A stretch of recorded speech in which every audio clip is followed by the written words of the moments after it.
Bonjour à tous, bienvenue dans la petite émission. La rédaction de Box Office Pro, je vous le rappelle, a pris ses quartiers à Deauville cette semaine pour le 76e congrès de la FNCF. Et aujourd'hui, nous allons revenir sur la prise de parole de Roselyne Bachelot, la ministre de la Culture, ainsi qu'une petite mise en bouche de la journée des éditeurs de films traditionnels et qui compte cette année 30 sociétés. La petite émission, c'est parti!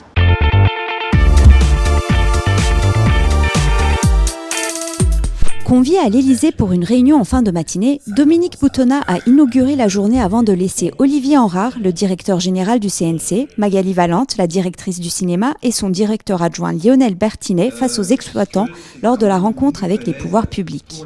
Mais l'essentiel est arrivé avec la ministre de la Culture Roselyne Bachelot et son annonce de 34 millions d'euros d'aide supplémentaires pour compenser l'impact du pass sanitaire. 27 millions pour l'exploitation et 7 millions pour les distributeurs et producteurs de films sortis après l'instauration du pass, pour lesquels la compensation financière prendra la forme d'une majoration de soutien automatique. Pour les salles, les modalités de répartition du nouveau fonds de soutien sont en cours de détermination, en collaboration avec le CNC et la FNCF. L'Union générale des cinémas du Sud-Ouest, qui tenait son assemblée générale en marge du congrès, a remis une plaque en mémoire de Paul Brilly à son fils Romain à la direction du Mérignac Ciné. L'occasion d'honorer, notamment pour le directeur général de CGR Jocelyn Bouissy, la mémoire du parrain du cinéma français qui nous a quittés en février dernier.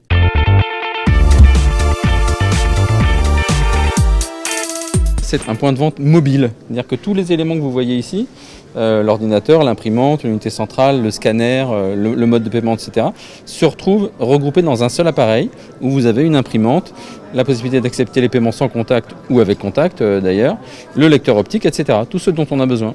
Tu peux scanner des réservations, bien sûr, vérifier qu'elles sont valides, également scanner des passes sanitaires et également vendre de la confiserie. Donc c'est très simple, on choisit la famille de produits que l'on souhaite vendre, on l'ajoute au panier et on peut procéder au paiement en espèces ou en carte bleue. L'avantage de ce nouveau produit, c'est de permettre une extrême adaptabilité, c'est-à-dire que tu peux passer très rapidement d'un point de vente à 2 points de vente à 3 points de vente selon l'affluence dans le cinéma. Et ça permet aussi, c'est ça qui nous amusait beaucoup, de réinventer par exemple d'anciens usages comme la vente en corbeille. Ici, à l'intérieur de cette machine, on peut mettre une carte SIM, où on peut capter le Wi-Fi, bien sûr, etc.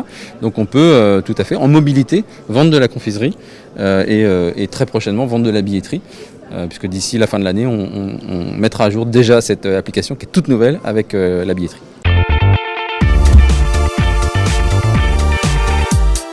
Qu'est-ce que ça représente pour vous là, de lancer, de retrouver cette soirée universelle ? Un vrai plaisir de retrouver tout le monde, un vrai plaisir pour l'équipe de enfin pouvoir échanger avec nos partenaires exploitants, mais aussi un peu tout le milieu, parce qu'on sait que quand même le congrès mobilise beaucoup de gens de la profession. L'année dernière, on n'a pas pu faire cet événement qu'on fait maintenant depuis 10 ans, qui est vraiment une tradition, et donc on tenait vraiment à la faire cette année.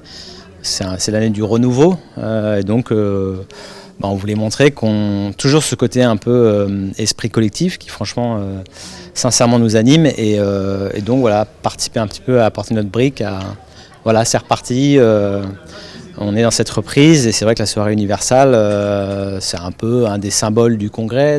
Voilà, là on est dans la salle animation et un peu de live action aussi. Donc animation avec Mignon 2 qui sera notre pilier de l'été 2022. La famille Adams 2 qui sort dans quelques semaines pour les vacances de la Toussaint. Et puis là on a Downton Abbey 2, on a Cher Evan Hansen et on a aussi Black Phone qui est ce film Blumhouse. Il y a Gucci qui sera un des gros événements cinéma de la fin d'année. Après il y a un des gros événements de l'année 2022 qui sera Jurassic World Dominion, le monde d'après. Puis un peu dehors aussi, vous verrez un peu des titres 2022, de Northman, il y aura également la suite des crevettes pailletées. Est-ce qu'on peut s'attendre à des cadeaux lors de cette soirée universelle ? Et on va offrir, parce que encore une fois, protocole, on s'est dit on va être vraiment dans l'actualité, donc un magnifique masque universal, qu'on va porter correctement. Et puis également des goodies, vous verrez un peu dans la soirée avec des activités, des animations. Quel bilan est-ce que vous dressez, vous, de ces 4 mois de réouverture pour les éditeurs ? Alors, j'allais dire qu'il est un peu mitigé. Ces 4 mois ont vu déjà une reprise extrêmement forte. Parce qu'on n'avait jamais vu le public revenir aussi fortement dans les salles. Je vous rappelle que la fête du cinéma a été parmi les plus importantes en termes de fréquentation sur les 4 ou 5 dernières années. C'est-à-dire que depuis la réouverture, nous avions une pente ascendante extrêmement forte et que nous avons eu à partir de la mi-juillet, donc à partir des annonces que le président a effectuées sur la mise en place du pass sanitaire, une très très forte décroissance. En plus accentuée selon la typologie des films et selon qu'il s'adressait à un public plus ou moins jeune, plus ou moins âgé. Le marché en lui-même a baissé pratiquement de moitié. Les cinémas ont continué à suivre au terme de fréquentation cet élément de vaccination et au fur et à mesure à retrouver un marché plus proche de ce qu'ils connaissaient. Malgré tout, nous avons perdu sur la période 20 à 30%. Quel est l'enjeu aujourd'hui pour vous, en tant que président de la FNEF, de ce congrès? Il nous semble évident que c'est un congrès qui est un congrès de la reprise et qu'il est important d'insuffler cet optimisme que l'on voudrait comme un élément moteur de la rentrée. Nous allons être 30 sociétés qui vont présenter leur line-up. Nous sommes aussi nombreux qu'en 2017.